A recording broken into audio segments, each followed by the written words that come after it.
Shalom, selamat malam, selamat bertemu kembali dalam ibadah gabungan Mesbah Keluarga GPI Batu Penjuru. Saya undang seluruh anggota Mesbah Keluarga yang tergabung di Mesbah Keluarga Batu Penjuru, MK Air Hidup, MK Alfa Omega 1 dan 2, MK Berseba, MK Philadelphia, MK Galilea, MK Kapernaum, MK Kerubim, MK Maranatha, MK Mazmur Daud, MK Mazmur Bakti, dan MK Serapim. Mari kita bersama-sama memuji Tuhan. Sebelum kita memuji Tuhan, kita berdoa dulu. Bapa kami dari surga, kami ucap syukur pada malam hari ini Tuhan. Kami berkumpul, kami bertemu Tuhan untuk memuji dan menyembah Engkau Tuhan. Kami menyerahkan seluruh ibadah gabungan MK malam hari ini dari awal hingga akhir di dalam pimpinan kuasa Roh Kudus. Kami percaya setiap anggota Mesbah Keluarga akan menerima berkat-berkat yang baru dari Tuhan pada saat ini. Terima kasih Bapa. Kami menyerahkan seluruh ibadah ini dari awal hingga akhir. Dalam nama Yesus kami berdoa. Haleluya, puji Tuhan. Kita pujikan satu pujian, kami berkumpul memuji Tuhan.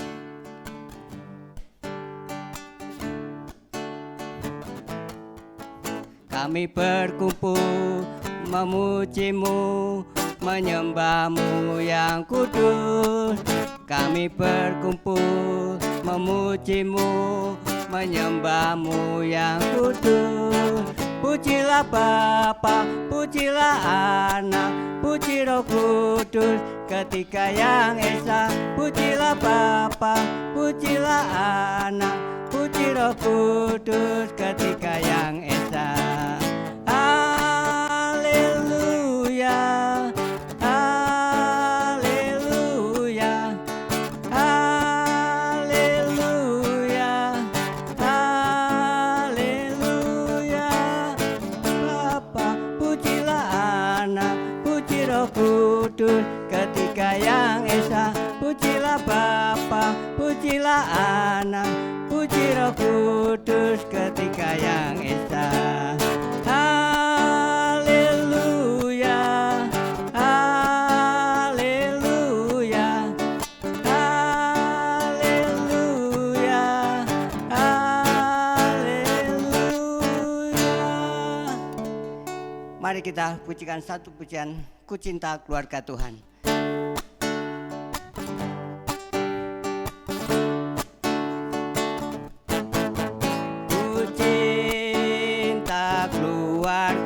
Tuhan terjalin mesra sekali, semua saling mengasihi, betapa senang ku menjadi keluarganya Tuhan. Ku kasih kau, ku kasihi kau dengan kasih Tuhan. Ku kasihi kau dengan kasih Tuhan.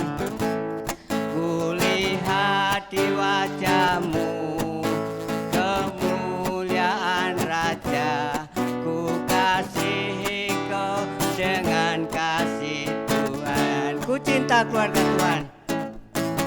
Ku cinta keluarga Tuhan, terjalin mesra sekali,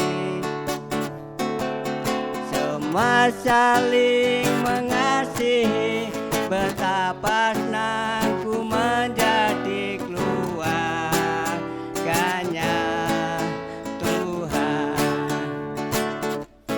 Ku kasihi kau dengan kasih Tuhan. Ku kasihi kau dengan kasih Tuhan. Ku lihat di wajah-Mu kemuliaan Raja. Ku kasihi kau dengan kasih Tuhan. Mari kita siapkan roh, jiwa, dan tubuh kita untuk dipenuhi dengan firman Tuhan. Sebelum kita mendengarkan firman Tuhan, kita akan mendengarkan kesaksian. Kita pujikan satu pujian, Mataku Tertuju Padamu.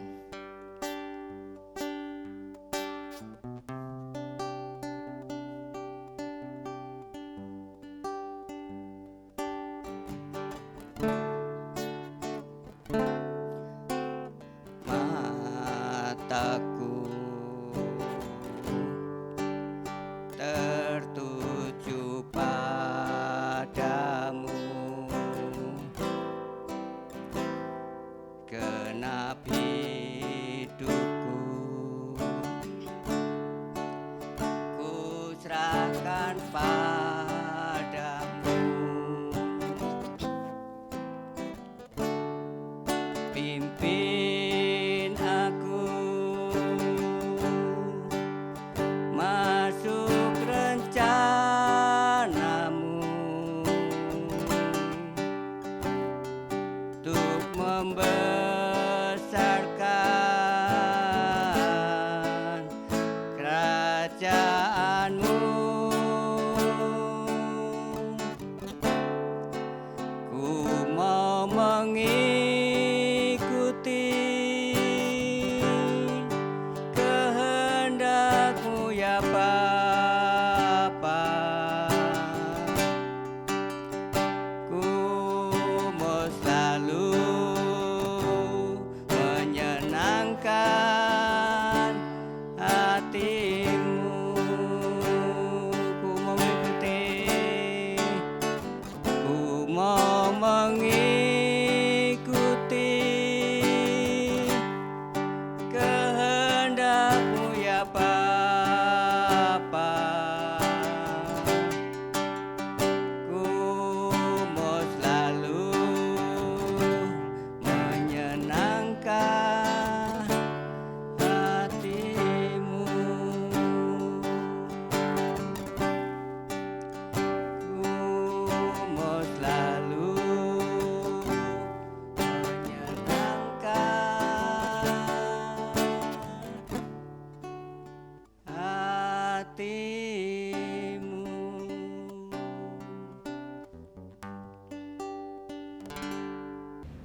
Shalom Bapak Ibu dan Saudara-saudara yang dikasihi Tuhan. Puji Tuhan kalau pada saat ini saya boleh menyaksikan kebaikan Tuhan di dalam keluarga kami. Pada bulan Maret yang lalu, istri saya dirawat selama 6 hari di rumah sakit karena ada gangguan saraf di bagian tulang belakangnya.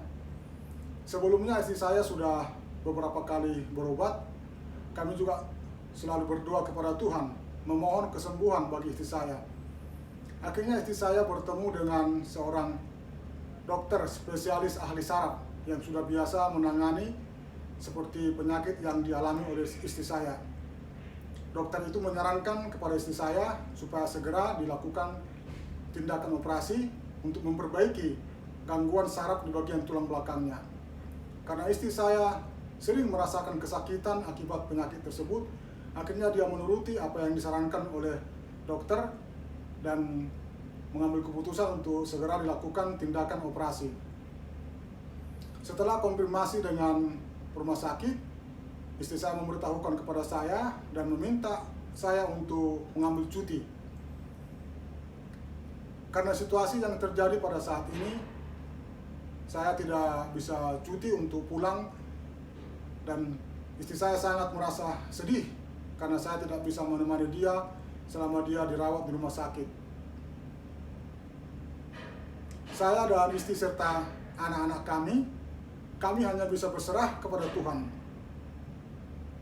Saya berdoa kepada Tuhan, kalau harus melalui operasi, Tuhan menyembuhkan penyakit istri saya. Jadilah seturut kehendak Tuhan kepada istri saya. Akhirnya pada tanggal 29 Maret, istri saya masuk ke rumah sakit ditemani oleh anak saya Nikolaus. Dan semua persiapan untuk masuk ke rumah sakit berjalan dengan lancar.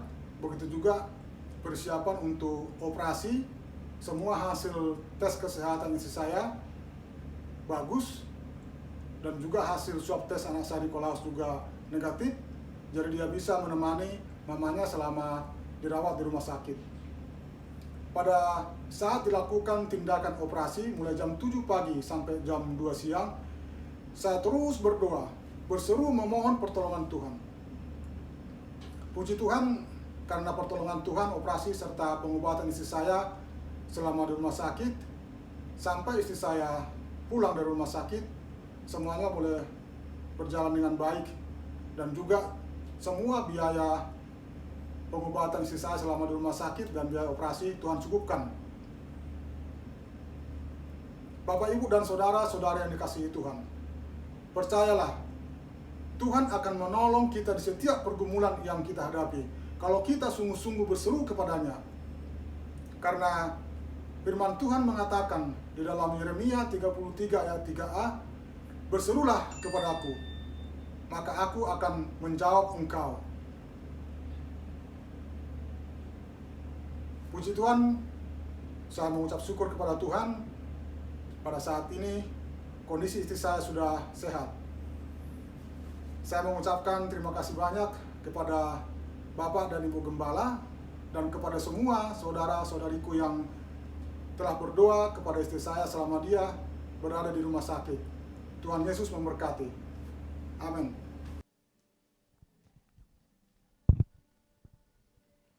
Haleluya. Kita akan masuk dalam pembacaan firman Tuhan, tapi sebelumnya sama-sama kita akan bersatu di dalam doa.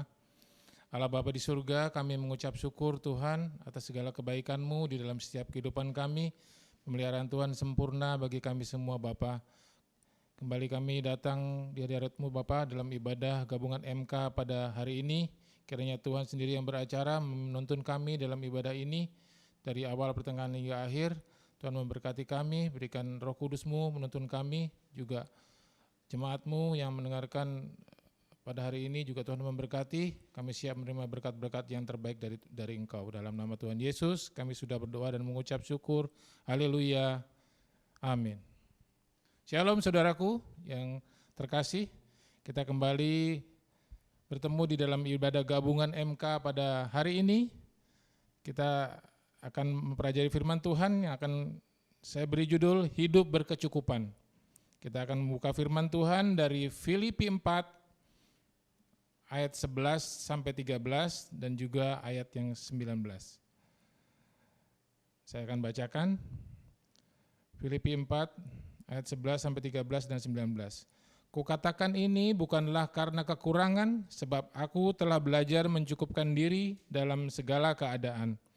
Aku tahu apa itu kekurangan dan aku tahu apa itu kelimpahan. Dalam segala hal dan dalam segala perkara tidak ada sesuatu yang merupakan rahasia bagiku, baik dalam hal kenyang maupun dalam hal kelaparan, baik dalam hal kelimpahan maupun dalam hal kekurangan. Segala perkara dapat kutanggung di dalam Dia yang memberi kekuatan kepadaku. Ayat 19. Allahku akan memenuhi segala keperluanmu menurut kekayaan dan kemuliaannya dalam Kristus Yesus. Amin. Saudaraku yang terkasih, tahukah saudara bahwa salah satu sumber ketidakbahagiaan terbesar yang dialami seluruh umat manusia adalah rasa kurang atau rasa tidak cukup. Saya ambil ilustrasi begini. Misalnya ada seseorang yang sudah bekerja, mempunyai gaji 5 juta. Tentunya dia punya angan-angan lagi, wah alangkah enaknya kalau aku mempunyai gaji 10 juta. Tentunya aku bisa memenuhi kebutuhanku lebih banyak lagi. Tapi kalau Tuhan sudah kasih gaji 10 juta, tentunya dia juga ubah doanya. Dia akan berdoa, Tuhan, aku akan lebih enak lagi kalau aku mempunyai gaji 15 juta. Dan begitu seterusnya, tidak ada puasnya. Tentunya hampir semua manusia mengalami itu. Ada satu ilustrasi lagi. Misalnya ada seorang berjalan kaki. Dia berjalan kaki, kemudian dia berpikir, dia berangan-angan, wah enak sekali kalau aku punya sepeda. Aku tidak berjalan kaki lagi. Tapi kemudian setelah dia mempunyai sepeda, tentunya dia melihat teman-temannya pada naik motor, dia kepingin juga naik motor. Dia berdoa kepada Tuhan, aku ingin punya motor Tuhan. Setelah Tuhan kasih, masih belum puas juga, pasti belum puas. Dia akan berdoa lagi kepada Tuhan, Tuhan alangkah bahagianya kalau aku mempunyai mobil. Begitu juga seterusnya.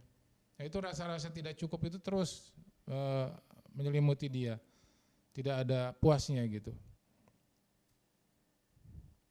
Kadang kita memiliki sikap yang tidak akan pernah puas, cukup dalam kehidupan kita.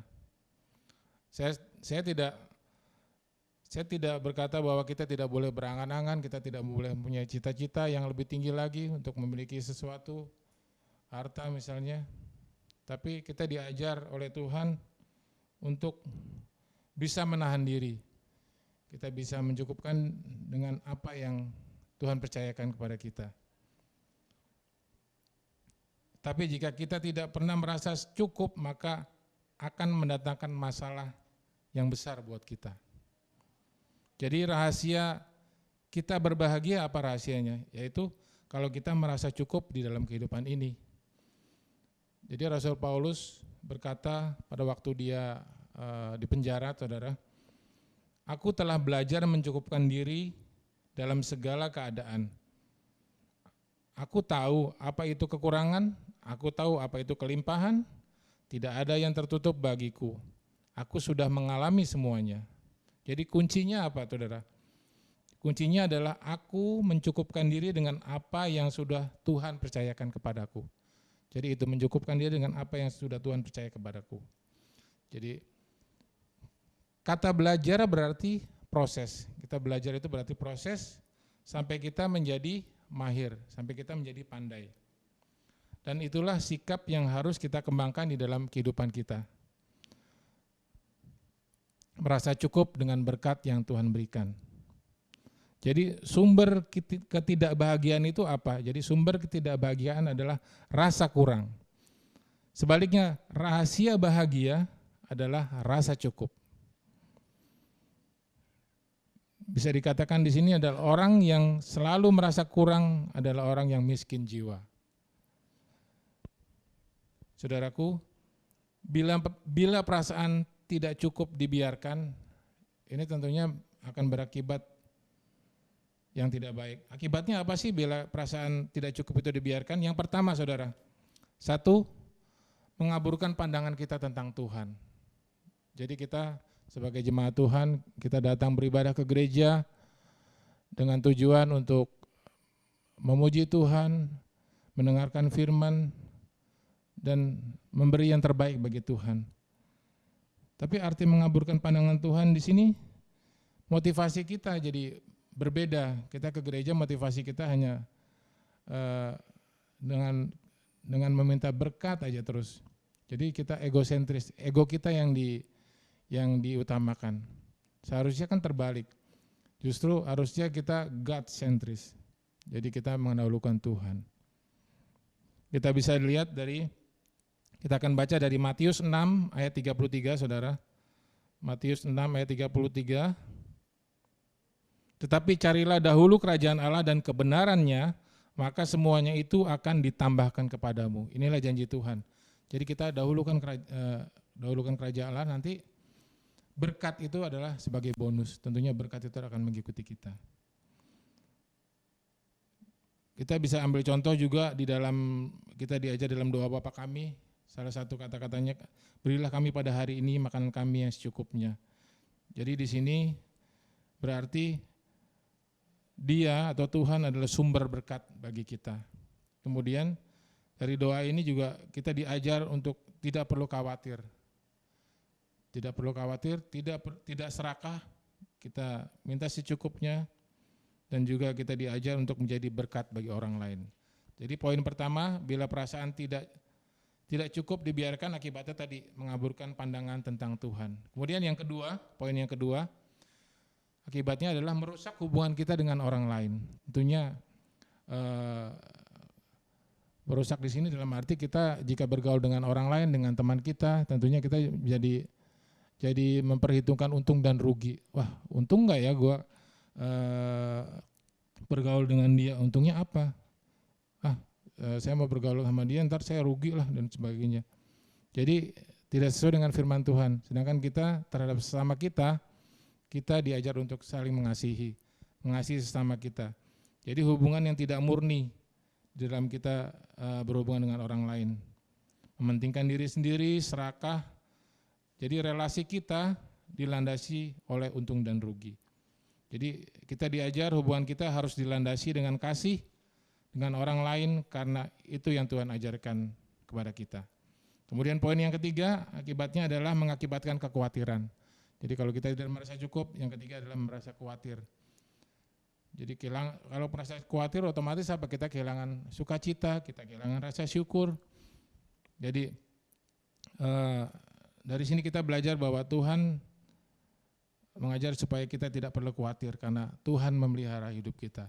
Kita ambil contoh pada waktu Tuhan Yesus berlayar dengan murid-muridnya, bahwa di tengah laut pada saat Tuhan Yesus sedang tidur ada badai.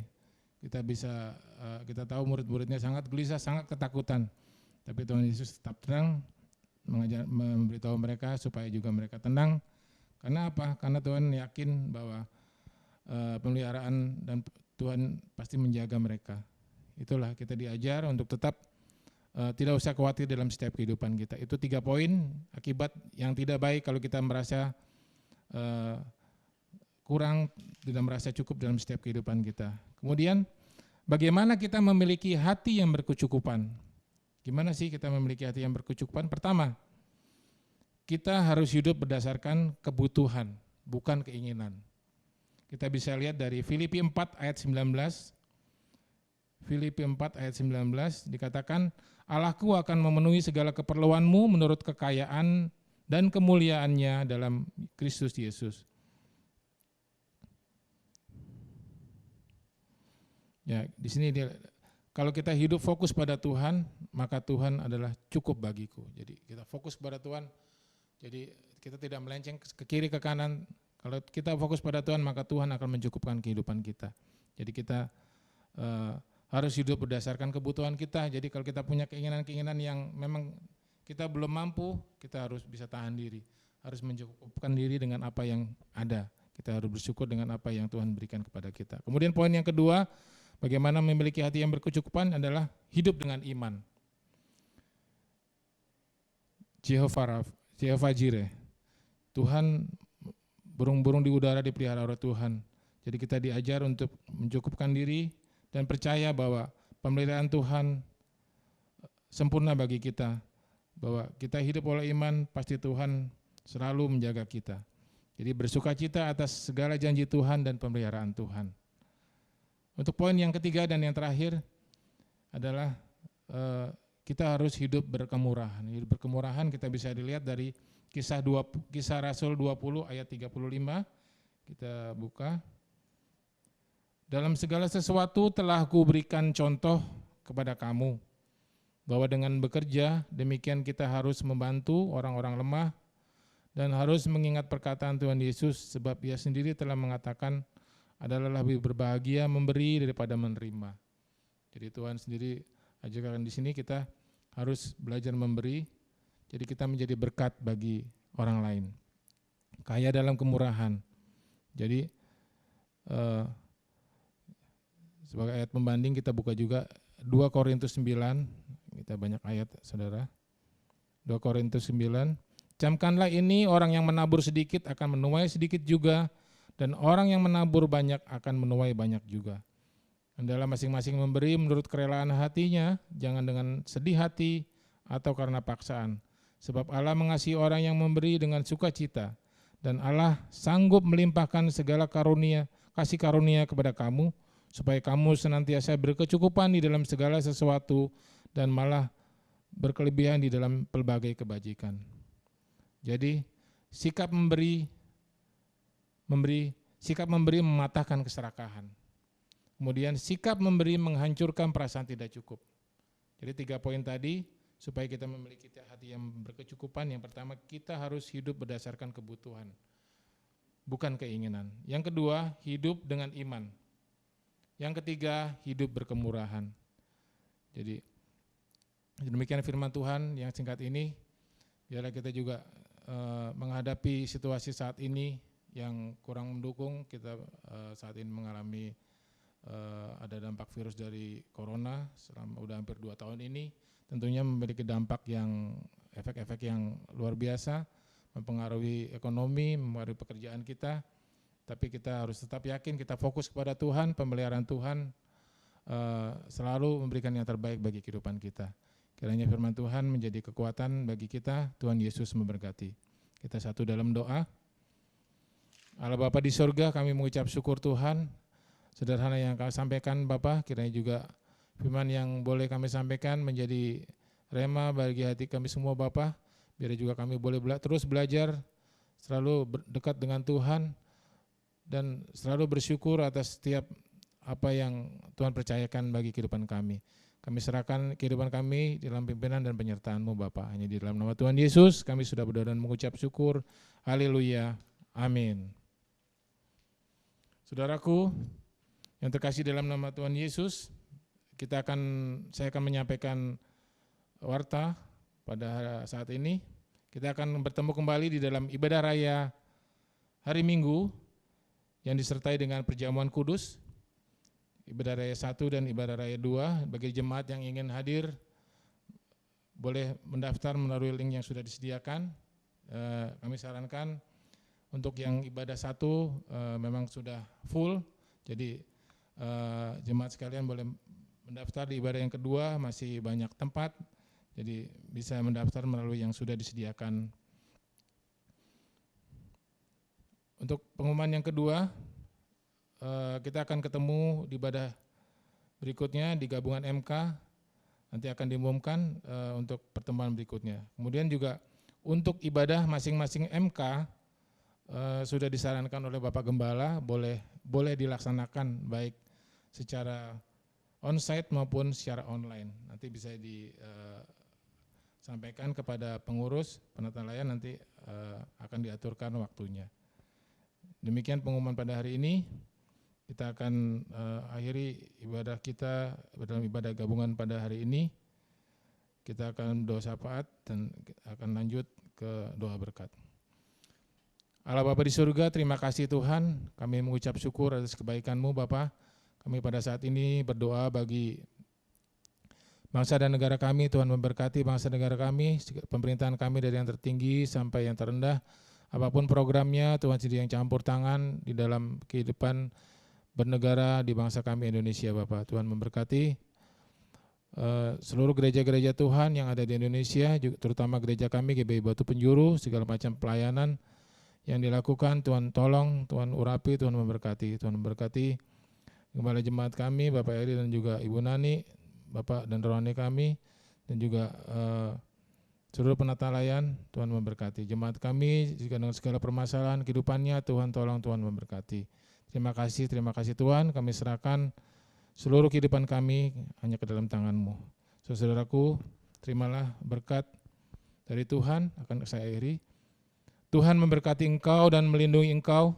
Tuhan menyinari engkau dengan wajah-Nya dan memberi engkau kasih karunia. Tuhan menghadapkan wajah-Nya kepadamu dan memberi engkau damai sejahtera.